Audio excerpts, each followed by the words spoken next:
Switzerland, a country in the heart of the international scene, thanks to its links beyond the frontiers, but also its organizations. A country involved in the topics that are shaking today's society. One of them has been on everyone's lips for a few years now: sustainability. For this reason, the United Nations created the Global Compact in 2000, a worldwide pact gathering firms that are involved in sustainable development, as well as an international frame with guidelines for companies' good practices. It connects 10 principles with the 17 Sustainable Development Goals set by the UN. So far, this network accounts for more than 160 countries and 9,600 company members, including 150 Swiss enterprises. Since 2006, it exists its Swiss counterpart, the Global Compact Network Switzerland. I'm Julie. I'm a journalist based in Geneva, and I am from this generation called the Millennials. At the request of the UN Global Compact, I looked deeper into this central question of our time: sustainable development and companies' involvement. For a month, I've been meeting with big Swiss firms, members of the Global Compact, and I asked them for evidence of their implication, because I only believe what I see. Nous sommes ici chez Firmenich. Ici, on travaille sur les parfums, les arômes, on crée des bonnes odeurs et on fait disparaître les mauvaises. On va voir comment tout ça s'inscrit dans une démarche de développement durable. Firmenich is a company located in Geneva. Ranked number 2 worldwide in terms of aroma and fragrances, it joined the Global Compact in 2008. Today, 75% of their sites throughout the world are powered by sustainable energy, and the firm considers switching to 100% in 2 years' time. For the first step of my journey, the doors of this effluvium palace were opened to me, and I met Bérangère, head of sustainability department. Bérangère, dites-moi, quel était l'intérêt de rejoindre le Global Compact? C'est quand même une sacrée liste de critères auxquels il faut répondre et se conformer. Pour Firmenich, c'était une évidence, quelque part, puisque nous avions un certain nombre de démarches qui étaient déjà en place depuis de nombreuses années. Donc pour nous, c'était plutôt de rejoindre d'autres entreprises qui sont sur la même démarche que la nôtre et de travailler ensemble pour avoir plus d'impact. Pour vous, l'objectif de développement durable sur lequel vous avez mis l'accent, c'est l'assainissement. Quel est le lien en fait entre assainissement et puis le business? On sait que sur les 2,5 milliards de gens dans le monde qui n'ont pas un accès à des toilettes convenables, une des raisons pour lesquelles ils n'ont pas accès, c'est que les toilettes existantes sentent extrêmement mauvais et du coup, ils restent à l'extérieur. Donc pour nous, c'est devenu une évidence quelque part de remettre en lien nos connaissances en recherche et de les pousser. Et puis également nos connaissances en créativité, en parfumerie, et puis la connaissance aussi que nous avons des consommateurs dans les pays les plus pauvres. This project we're talking about is the Malodor Control Project. It's really innovative. Great honor for Firmenich, the project caught the attention of the Bill and Melinda Gates Foundation, which invested in this battle against bad odor in India, but also in African countries. But let's proceed further with the explanation of this discovery. I wonder how it works. Bonjour Christian. Bonjour Julie. Il paraît que vous êtes le monsieur molécule de Firmenich. Le monsieur malodeur, malheureusement. En parlant de malodeur, le Malodor Control Project, c'est quand même quelque chose d'assez inédit que vous avez découvert là. C'est quoi l'innovation? On a vraiment démontré 4 molécules identiques dans toutes les odeurs de toilettes, aussi bien en Afrique, en Inde qu'en Europe, aux États-Unis. Les odeurs seront un peu différentes d'un pays à l'autre, mais je peux vous emmener à Mumbai maintenant. Ah bah, je vous suis.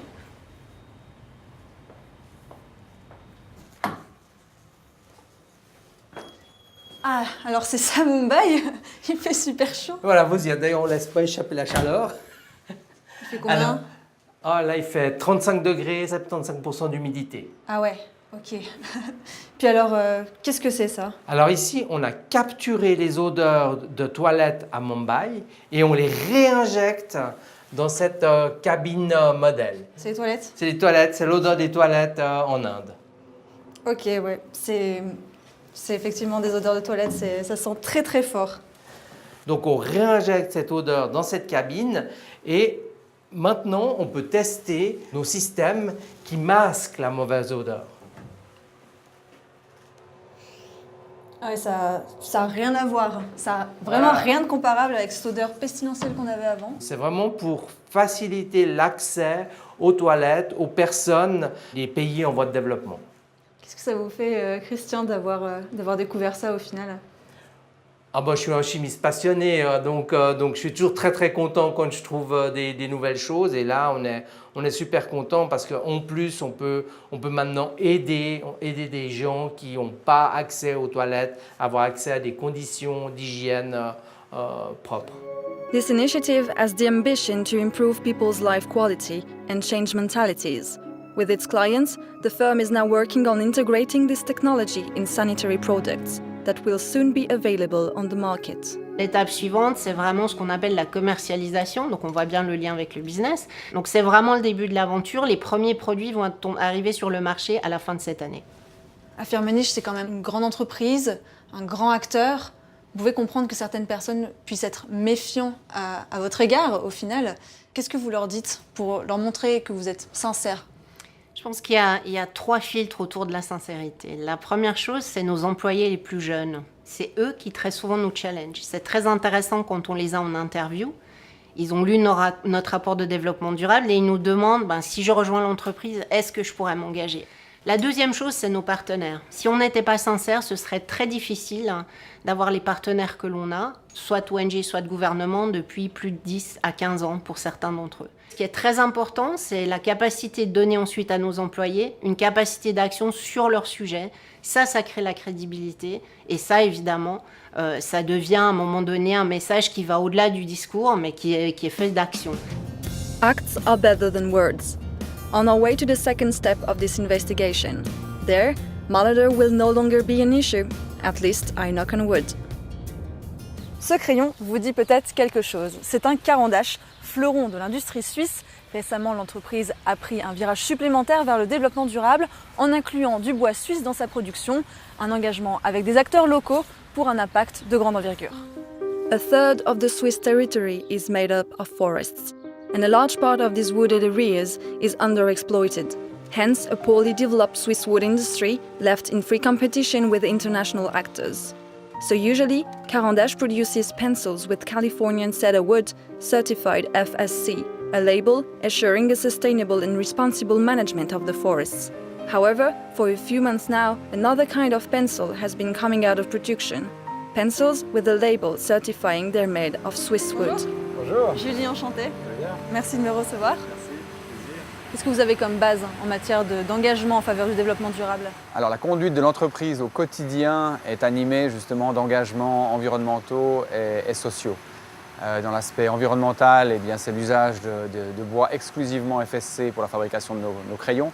Nous avons des panneaux solaires, nous recyclons les déchets de copeaux de bois de la fabrication que nous compactons en briquettes pour chauffer la manufacture. Nous avons une station d'épuration sur le site. Nous avons ces dernières années aussi passé tous les vernis solvants en vernis aqueux pour la fabrication des crayons, pour des questions d'environnement, mais évidemment pour des questions de sécurité aussi. Beaucoup de nos crayons terminent dans les mains et les bouches des enfants. Le bois, c'est une ressource précieuse. Comment est-ce que vous faites pour vous assurer qu'elle ne va pas disparaître au final avec votre production? C'est vrai qu'aujourd'hui, ce qui nous dérange en particulier, c'est le transport de ce bois. Et c'est un des aspects qui motive aussi notre recherche de bois beaucoup plus proche, beaucoup plus indigène. Donc aujourd'hui, trouver des nouvelles filières de développement pour l'usage du bois suisse est encouragé par la Confédération. Caran d'Ache's main goal is to develop the project in order to get 20% of its production from Swiss wood by 10 years. Let's go to Fribourg Canton now, where we are meeting one of its suppliers. Bonjour Ismaël, Bonjour, vous allez bien? eh bien et vous? Très bien. Qu'est-ce que vous êtes en train de faire?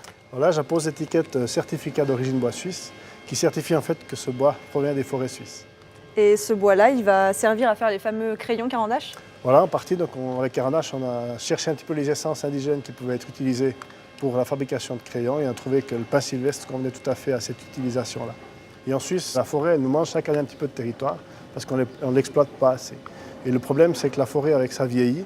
Et un arbre qui est vieux en forêt, il a des risques d'avoir des maladies, il ne produit pas de photosynthèse, voire peu. Et si on l'abat, il laisse la place à des pousses qui vont, elles, être beaucoup plus productives au niveau de la photosynthèse, notamment. Alors qu'est-ce que vous devez livrer au final à Caran d'Ache? Alors à Caran d'Ache, on doit leur fournir des petites planchettes qui sont taillées selon des dimensions bien précises, surtout en bois très sec et qui est prêt ensuite pour eux à machiner. Est-ce que je pourrais les voir, ces petites planchettes? Oui, volontiers, je vais vous montrer où est-ce qu'on va les Je trouver. vous suis. Alors, Elles voilà. sont là, les fameuses. Elles sont là. Donc Alors, là, on dites-moi. a... Ça, c'est les planchettes qu'actuellement Carandache a en sève de Californie. Et puis donc nous, on a travaillé avec du pain. Donc ça, c'est du pain sylvestre. Et là, avec le produit que vous demande Carandache, vous avez l'impression de vous inscrire encore plus dans une démarche durable? Oui, absolument. Alors, du moment qu'on essaie de travailler avec une essence qui vient même du même canton où on est actuellement, c'est quand même dans un esprit durable. On a la forêt qui est prête, les arbres sont là, ils attendent plus que d'être exploités comme on le faisait il y a 20 ans en arrière. Et alors au niveau du prix, parce qu'on n'est pas sur la même gamme avec ce cèdre. Alors non, on n'est pas sur la même gamme. Et le fait de travailler avec un produit local, c'est aussi un gage de stabilité au niveau des prix. Et normalement, dans quelques années, si l'augmentation des ventes augmente assez, on aura un meilleur rendement. Vous avez l'air d'y croire? Oui, absolument. Je pense que là, on a vraiment une possibilité de faire un produit régional. Et nous, c'est important aussi qu'on développe ces produits-là parce qu'on a vraiment la possibilité de faire quelque chose de durable avec des produits régionaux. Merci beaucoup Ismaël. Merci à vous.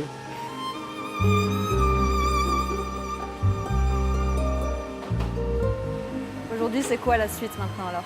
Alors aujourd'hui, c'est de continuer ce partenariat avec plusieurs exploitants forestiers pour pouvoir nous assurer d'avoir les volumes que nous souhaitons de manière annuelle pour avoir une base de production régulière et en croissance. Et puis, il est dans la continuation de l'adaptation technique de nos équipements et des équipements des forestiers pour produire les planchettes comme il se doit au niveau qualité. The 2020 wood policy aims for a big exploitation of this renewable resource, but the use of Swiss wood is not deeply rooted in society yet. A promising future, but still a way to go. Waiting for it, I carry on my journey, heading to German-speaking Switzerland. Alors là, des rouages primordiaux en ce qui concerne le développement durable, c'est bien sûr l'argent. Ici, à Zurich, la banque Safra Sarrazin se décrit comme une banque durable et je suis sûre que comme moi, la finance durable, vous vous demandez ce que c'est. Here I am, at the heart of this big bank. Well, I have to admit that finance isn't really my cup of tea, so the concept of sustainable finance seems completely nebulous, not to mention that the banking area can somehow trigger suspicion for a lot of people. For a better understanding, I have an appointment with Jan Poser. Wo sind wir hier? Wir sind hier in unseren Büroräumlichkeiten, wo alles stattfindet, wo die Portfolio-Manager und die Analysten zusammensitzen und die Nachhaltigkeit wirklich in den Anlageprozess integrieren. La finance durable, ça peut être un peu compliqué à comprendre. Est-ce que vous pouvez me présenter un petit peu tout ce qui se passe ici? Das mache ich gern, Julie. Es gibt ziemlich viel zu sehen. Kommen Sie bitte mit. Je vous suis. La finance durable, ça concerne beaucoup de vos collaborateurs ici? Ja, wir haben eins der größten nachhaltigen integrierten Anlageteams der ganzen Finanzindustrie in der Schweiz. Und wir machen Fonds einerseits für Aktien, dann auch Anleihen, aber auch gemischte Mandate und gleichzeitig auch Immobilienfonds. Alle diese Fonds sind nachhaltig. Mais comment ça marche concrètement? Das möchte ich Ihnen gerne zeigen. Kommen Sie bitte mit. Es beginnt alles mit der Nachhaltigkeitsanalyse, wo wir alle Unternehmen klassifizieren in einem Raster. Das nennen wir die Nachhaltigkeitsmatrix. Und jedes Unternehmen bekommt ein Rating, basierend auf der Tatsache, wie ökologisch, wie sozial und wie die Governance-Faktoren sind. Und dann wird jedes Unternehmen dort eingruppiert und wir erhalten unser nachhaltiges Anlageuniversum. On voit bien dans votre matrice qu'il y a 3 domaines, environnement, social, gouvernance. Au final, c'est quoi un bon placement? Il va où?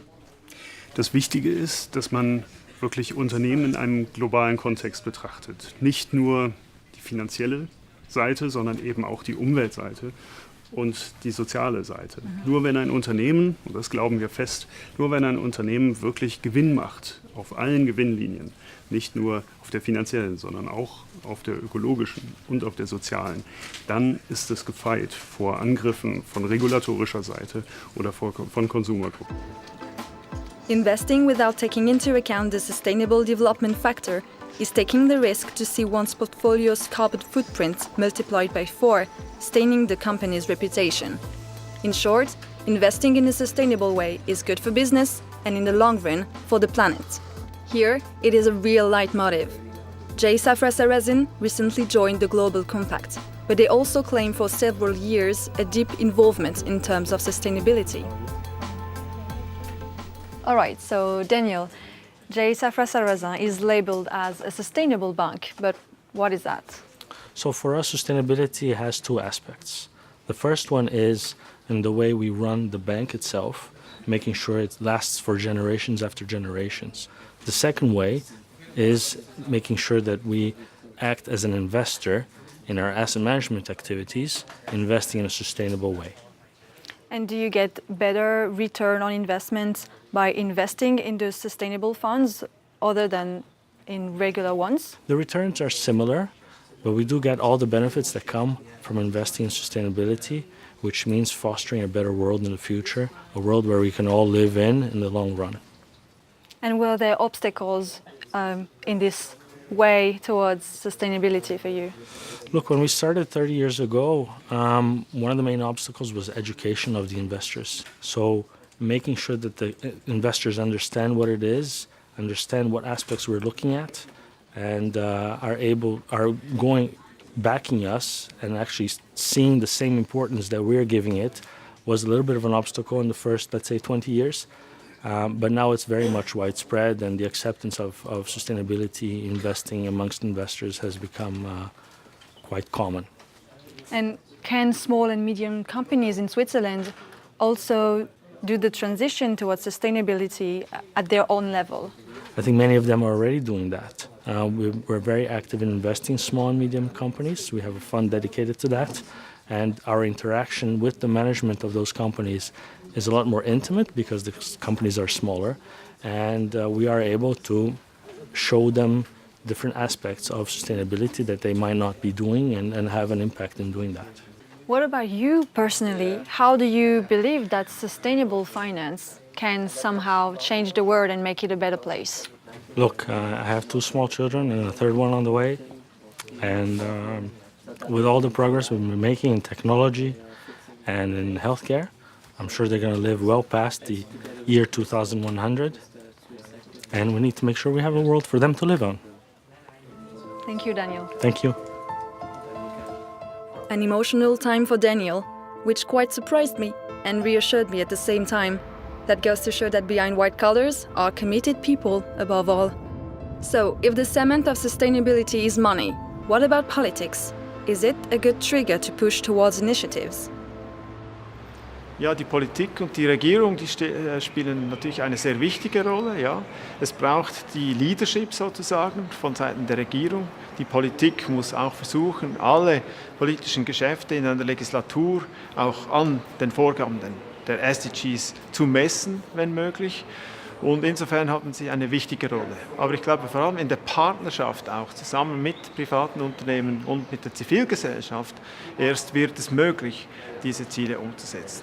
Und dort braucht es nicht nur die Leadership des öffentlichen Sektors, sondern auch die eigene Leadership eines jeden Unternehmens und einer jeden Organisation.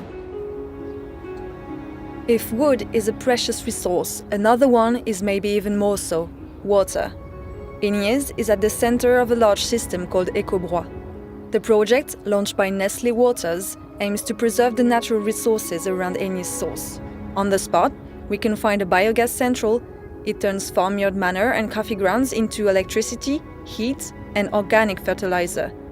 But the part of the estate that is the most interesting is the one related to mineral water production and natural filtering.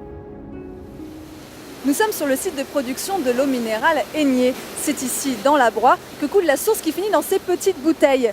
Nestlé Waters détient le domaine depuis quelques années et pour garder la zone pure, ils ont développé tout un processus. From this factory, around 400,000 bottles of water go out every day. A good quality mineral water that exists for more than 100 years, but to preserve it, the EcoBrois project needed the involvement of the surrounding farmers. The company thus created a partnership with 70 of them. The water giant and the local farmers, that could cause a few sparks to fly. Bonjour, Julien. Merci de nous recevoir ici. Bienvenue. C'est un projet qui est un peu particulier, assez innovant. Comment est-ce qu'il a été d'ailleurs accueilli par ces acteurs locaux dont vous me parlez ? Eh bien, dans un tout premier temps, c'était un petit peu la multinationale contre les acteurs locaux. En fait, en les rencontrant et puis en discutant des différents enjeux, des différentes problématiques qui existaient localement, on est assez vite rentré dans un climat de confiance. Et aujourd'hui, je pense que, suivant toutes les activités qu'on a avec ces acteurs locaux, ça montre que ce travail de collaboration, de gestion intégrée fait sens. Alors cette préservation de l'eau, elle passe par quoi? En termes d'étapes, ça ressemble à quoi? Par l'hydrogéologie locale, on sait comment ça fonctionne, d'où vient l'eau, où est-ce qu'elle va. Ensuite, c'est d'évaluer les menaces qui pèsent sur l'environnement. Et puis, dernièrement, de répondre de manière adéquate avec les acteurs locaux à ces menaces pour s'orienter sur le long terme. Ok, alors ça c'est la théorie, c'est très intéressant, mais j'aimerais bien voir ce qui se passe vraiment concrètement sur le terrain. Alors allons-y, avec plaisir. The estate is 120 hectares, classified protected zone. Several decades ago, around 70,000 trees were planted, especially to boost wildlife preservation. Alors ici, on est vraiment au cœur du domaine d'Aigné, qui est donc la zone de recharge des nappes phréatiques. Et en quelque sorte, c'est vraiment le début du voyage de l'eau, qui grossièrement met une dizaine d'années entre le moment où elles tombent ici sur le domaine et le moment où elles arrivent au niveau des sources. Et c'est ici que je voulais vous faire rencontrer Olivier, qui est un acteur du territoire et qui va nous expliquer aujourd'hui quelles sont les activités qui sont en cours. Bonjour Olivier. Bonjour. Bonjour Olivier. Olivier, vous êtes agriculteur ici, mais vous êtes agriculteur, vous avez un lien avec Nestlé Waters? Non, j'ai pas de lien spécifique avec Nestlé Water. Je suis indépendant et on a un arrangement avec Nestlé pour pouvoir travailler une partie des terres. Alors là, en termes d'objectifs de développement durable fixés par le UNGC, je vois bien le numéro 6 sur l'eau et l'assainissement. Est-ce qu'il y en a d'autres sur lesquels vous vous concentrez aussi du coup? Absolument, je pense qu'en termes de biodiversité, il y a une contribution certaine, les projets qui sont en cours le démontrent. Et puis il y a aussi sur le développement durable, à travers les différentes activités, le circuit court, les projets d'économie circulaire qui contribuent totalement à cet objectif-là également. Ça, c'est un projet dont vous êtes fier, cette collaboration? Absolument. Personnellement, je suis vraiment très fier qu'on ait pu s'engager à ce point-là avec les acteurs locaux. Ce n'était pas évident dès le début et je crois que tout le monde a bien compris que c'est pour un bénéfice partagé que ces projets, c'est là qu'ils trouvent toute leur pertinence finalement. Et la partie que vous exploitez, vous, elle bénéficie de ce projet Ecobois. Comment ça se matérialise? Alors il y a un projet de recherche tout d'abord. C'était le but de mettre à disposition des terres pour pouvoir faire des essais d'agronomie un peu spéciaux qui évitent d'utiliser des engrais et des produits phytosanitaires. Mais là, on aimerait encore améliorer l'effet de filtration. Ça veut dire planter plus d'arbres pour mettre des racines traçantes qui vont faire un effet de filtration, qui récupèrent les éléments qui pourraient descendre dans le sous-sol. C'est ça la meilleure force, le partenariat? Personnellement, j'en suis absolument convaincu. Donc quand on est dans un territoire, c'est l'association avec les acteurs locaux, en connaissance de cause des problématiques locales, que ces projets de développement durable font tout leur effet et c'est l'objectif de tous ces projets. Let's carry on our water journey. We're going deeper to its source, a place kept like a treasure.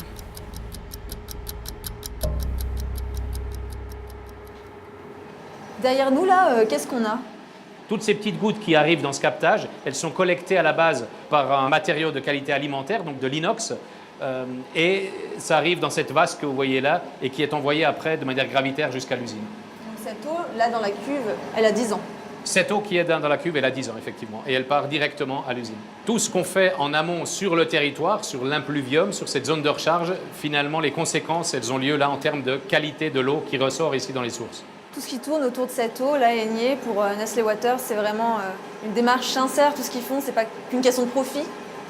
Alors, on fait du business, c'est sûr, mais cette préservation de cette ressource unique et précieuse, non, c'est un travail qui fait partie de notre vie de tous les jours. L'idée est impérativement d'appliquer cette démarche sur tous les sites qu'on a dans le monde. In an ideal world, this model would be exportable and practicable everywhere. But to achieve this, an entire and genuine commitment is needed from the companies. Whether it's a small step or a split, each effort counts. The upcoming generation, the one currently entering the labor market, gets involved. It is not fooled. It wants concrete evidence and guarantees. So maybe one day the sustainable development's eco will be such that the word won't even represent a challenge anymore, and there we will have a successful gamble. I strongly believe that finance is a glue to the world economy. It's a glue between investments and the businesses, It's what really brings the investments to the businesses. And if we together align ourselves and follow the UN SDGs and invest sustainably, we'll be able to create a much better future for our children and grandchildren. Nous avons besoin de l'aide de tous. Et ça commence par les individus, mais ça continue ensuite par les entreprises. Et nous avons tous un rôle important à jouer sur ce sujet-là. Ce n'est pas juste une façade, ce n'est pas juste pour se donner une bonne image, c'est un véritable engagement, un engagement pour les générations futures. Les ressources sont partagées. L'eau est une ressource partagée. Donc il faut pouvoir coopérer avec les autres afin de pouvoir en assurer la durabilité et au passage aux générations futures.